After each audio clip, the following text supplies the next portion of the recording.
Hello guys, good evening. সবাই কেমন আছেন? আজকে হইল গিয়া শ্রাবণ মাসের লাস্ট মানডে। তো এটা লাগি আমি আর শঙ্কু দাদা মানে মিকু দাদা আমরা দুজন যাইতাম আজকে শিব ঠাকুরের পূজা দেওয়া। দেখতে পাইরা ফুটপাতের মধ্যে বিভিন্ন দোকান বইব, বিকাল হয়ে যার প্রায়, বিকাল হলে এখানে দোকান বইব। প্লাস এই জায়গায় মানে এখন এই জায়গায় যেরকম দেখা একটু এরকম থাকতো না, একদম ভিড় হয়ে যায় জায়গাটা।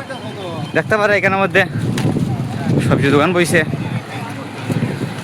অনেক প্রকারের সবজি। এই থোর আমরা লোকাল তোর পাওয়া যায় কেন, থোর ভেন্ডি অনেক কিছু, সব রকমের সবজি এখানের মধ্যে পাওয়া যায়।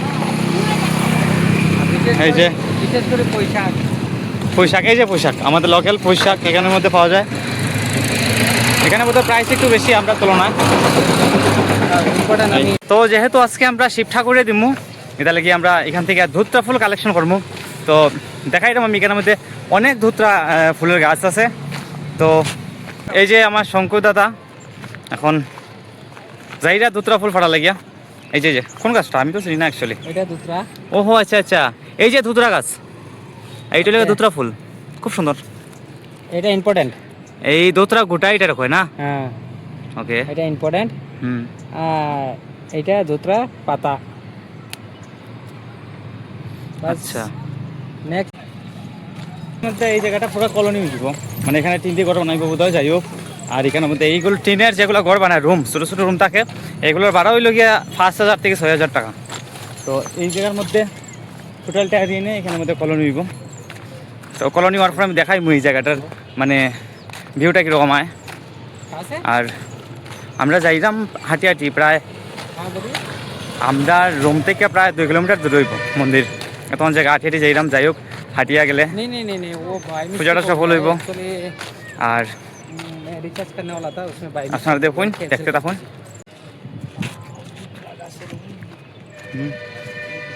ওই যে খুঁজছিলাম যে ট্রেনের রুমগুলা, হ্যাঁ এখানের মধ্যে হইব।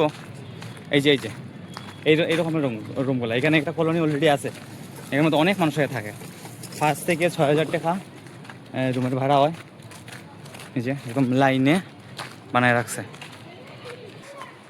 এই যে দেখতে পারা রুমগুলোর আমি একদম ডিটেলস ভাবে দেখাইলাম। এই যে প্রত্যেকটা রুম প্রত্যেকটা রুমের প্রত্যেকটা ডোর আছে। প্রায় আই গেছি। এখন এখান থেকে আমরা ঠাকুরে দেওয়ার লাগিয়া উপকরণ নিমু। আমরা উপকরণগুলো নিয়ে নিলাম। এই যে দেখতে পারা এই ফুল, এখানের মধ্যে ফুল আছে, নারিকেল আছে একটা, আর এই কলাগুলো সাইজ দেবো। তো এই টোটালটা নিল 150 টাকা। তো সেই এরকম প্যাকেট আমি নেব সেপারেটভাবে আরেকটা। তো এই দোকানটা এই যে গেলাম মন্দিরে। আর এখানের মধ্যে জলের ব্যবস্থা রাখা হয়েছে। এখানের মধ্যে প্রথমে আপনার হাত পা ধুতে লাগবো, তারপরে আপনি ভেতরে প্রবেশ করবা।